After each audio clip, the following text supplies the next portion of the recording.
This is Made for More Living with Johnny Jennings. Online at madeformorerealty.com. Student loans, man, they're definitely a topic of conversation, at least in my world, because a lot of people have student loans. And home affordability is already a challenge with interest rates where they're at, where prices where they're at, and then you layer on now people are having to start repaying back these student loans.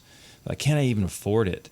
And the stats say yes, many instances you can. Like, there's like 35% of home buyers, first-time home buyers, have student loans, and then move-up buyers have student loans. Like, there's definitely ways to go about it. So you're not 100% out of luck, but this is an anchor around many families' necks, these student loans. So, Chad, when it comes to student loans, like, let's say somebody gets a job and the job is providing them with quarterly or annual bonuses, or maybe they've worked a lot of overtime.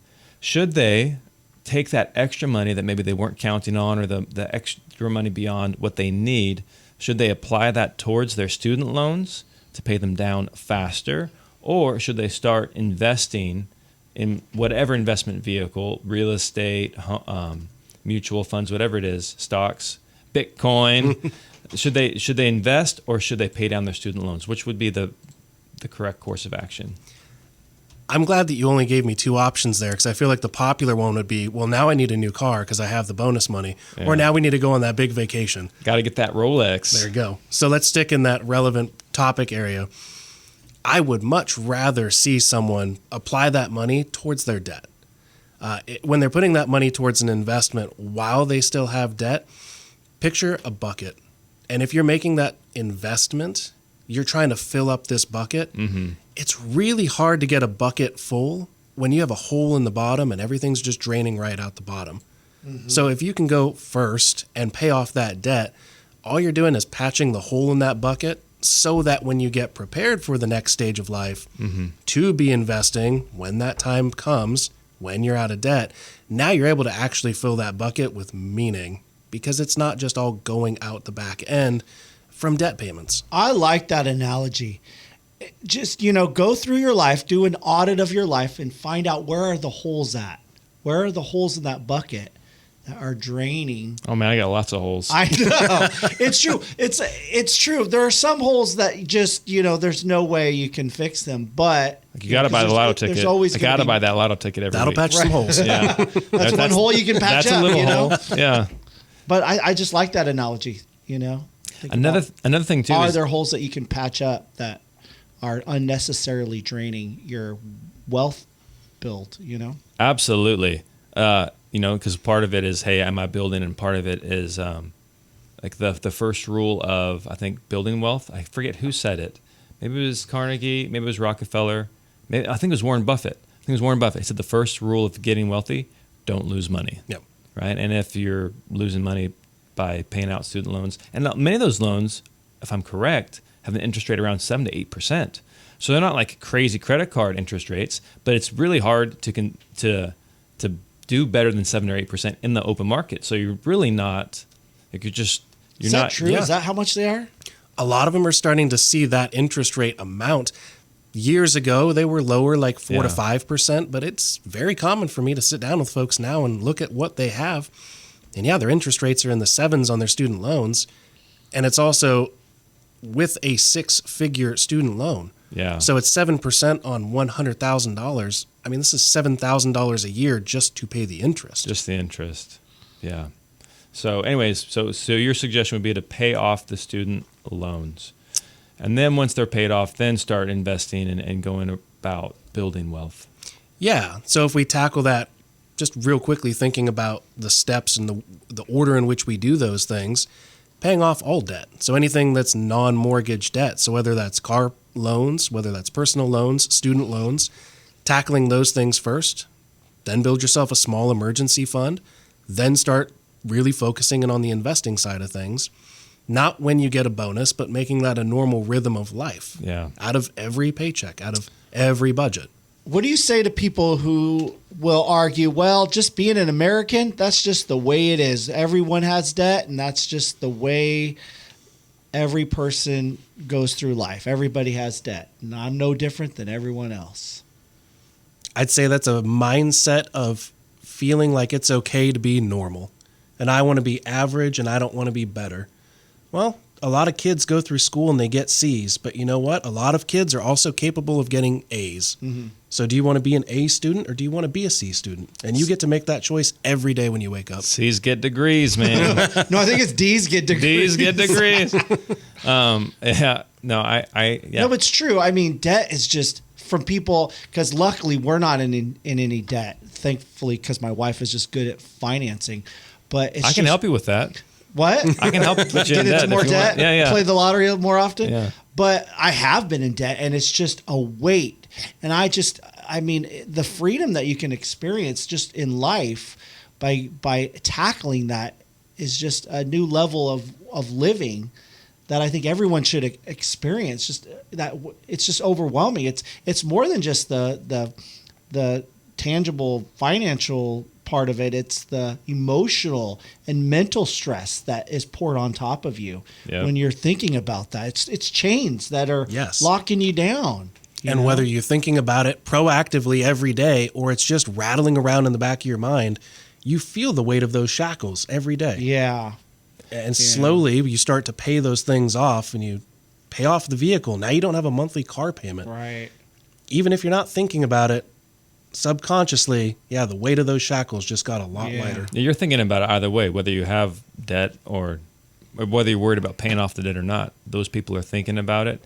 It seems like the people who, hey, debt is just a way of life, have given up on.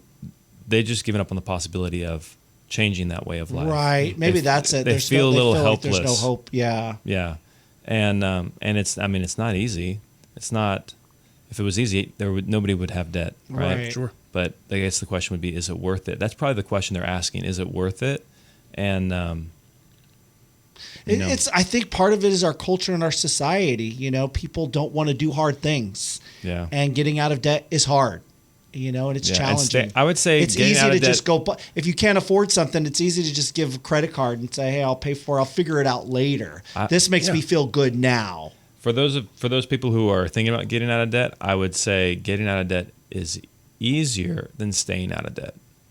I would say that because that's interesting. Explain that. So if you get out of debt, and then it's very easy to slip back into old habits or to have life hit you upside the head. Like maybe you had an emergency fund, but maybe it wasn't enough for what ended up happening.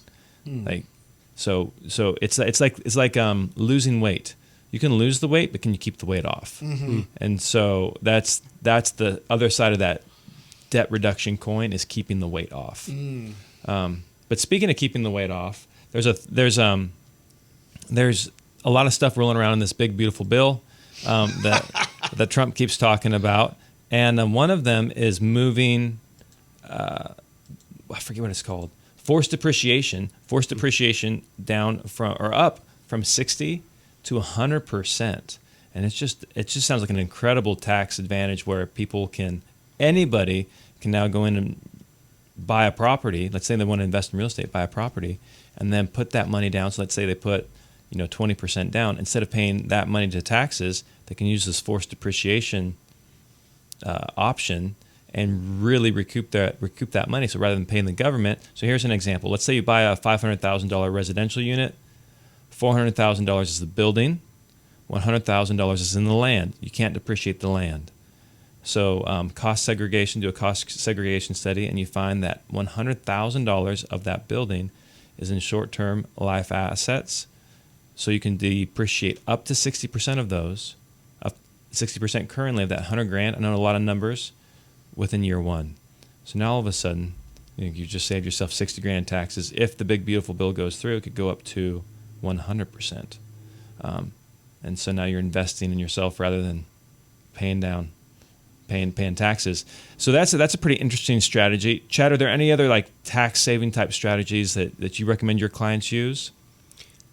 There are a lot of different options out there in which people can save on taxes, and it really depends on what applies to them with where they're at today, their savings vehicles that they can use. And so we'll just go into like maybe two of them to keep it very simple. Okay. Today, you can put money into a pre-tax account. like a 401k or an IRA. This helps your taxes today, and there's a benefit there. The downside is that that money then grows tax deferred. You walk into retirement. As you unwind from that, you're taking money from that investment. Now you're going to pay the taxes on that money on the way out. So you're putting money in every month. You got a tax deduction of whatever you put in, $20,000 a year, $30,000 a year.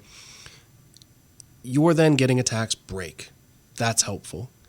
Now that money grows over time, now you're in retirement and you're taking out tens of thousands a year for your living costs. The purpose of funding the account, why you did it in the first place. Yep. And you're paying the income taxes back out. It's a double-edged sword. You know, it's helpful on one side, but it's going to get you on the other side. It comes down to everyone's personal financial situation and whether or not that makes sense, their tax brackets. And so it's never a one-size-fits-all recommendation. Most people really end up being more benefited by going with a Roth option. There's no tax benefit today, but that money grows over time and it's 100% tax-free come retirement, with a lot of other benefits too. So the growth is tax-free as well. Correct. But an entirely different concept, what is called direct indexing. And this is not buying index funds or, buying any like a ticker symbol for a mutual fund or anything like that. EXP stock? But this is directly owning the stocks that would make up an index. And so on any given day, maybe Apple goes up, but maybe Walmart goes down. Well, the index didn't really do much, but when Walmart goes down and you can sell that at a loss and then move over and buy Target, they're both retailers, they both sell a lot of the similar products. Their experience over a market cycle might look the same with ups and downs. But this means you got to take the loss on paper without necessarily losing the money.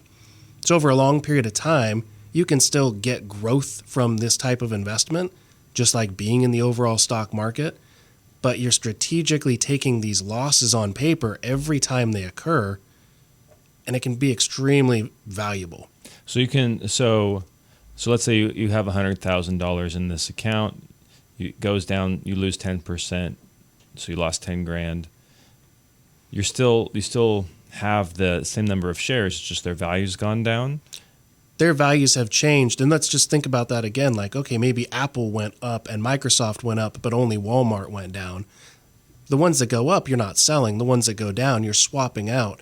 When you do that, you realize the loss. You get to take that loss on paper, and it carries forward forever. So an average $1 million portfolio that's exercising this activity in a 4-year period, whether the market's good or bad, it's an average 4-year run. You'll average 10% per year over the long term. But in that 4-year period, $1 million, you captured $250,000 of losses that don't just get collected that year. They sit there until you're ready to go ahead and claim them. Oh, okay. So they're just sitting, and there's no expiration date on this? Yeah, and you can start to use them. You're limited on how much you can cash in per year. But then let's say down the road, maybe you want to exit some real estate, and you're working with someone like Johnny, and you decide, hey, I'm going to sell this rental, and it has a gain on it. Well, now you've stacked up all these losses that can cancel out your gain and make that sale tax-free. Interesting. Has this always been around, or is this a newer thing? Hypothetically, it's always been around, but it's been coming more into common practice. We've been putting it into practice a bit for the last couple of years, and a lot of our higher net worth clients are utilizing this to strategically exit certain positions, to offset the sale of stocks they've held for years, to offset the gain from real estate that they chose to exit. But it's just a way that you can still participate and get growth over the long term, but then you're stacking up these losses to use at some point that you wouldn't have otherwise had access to. Man, you're taking lemons and making lemonade with those losses. That's freaking cool. Yep. I'd never heard of that. That's why you're the financial advisor and I'm the realtor. Man, if you want more financial advice from Chad Francis, just go to Thrive. What is it? ThriveStewardship.com? You got it. ThriveStewardship.com. And then Do we have more time, Matt? Yeah, we have time. All right. We'll do another segment. Yep. So when we come back, we're going to be talking about the T word. I am not talking about tariffs. Chad has made it very clear he does not want to talk about tariffs. We're going to talk about trusts and how they can help save you some money. Okay, so you're thinking about selling your home this summer, but you're feeling some reservations because you think it's going to be a long, complicated, stressful, overwhelming process. It doesn't have to be. When you call up my friend Johnny Jennings with Made for More Realty, they'll give you at least 3 cash offers on your home in as-is condition. No need to get organized or do showings or open houses or do any of those costly home repairs. Just give Johnny Jennings a shot. He'll give you, again, at least 3 cash offers on your home in as-is condition. So what do? You just Google Johnny Jennings with Made for More Realty. Again, Google Johnny Jennings with Made for More Realty and get more for your home.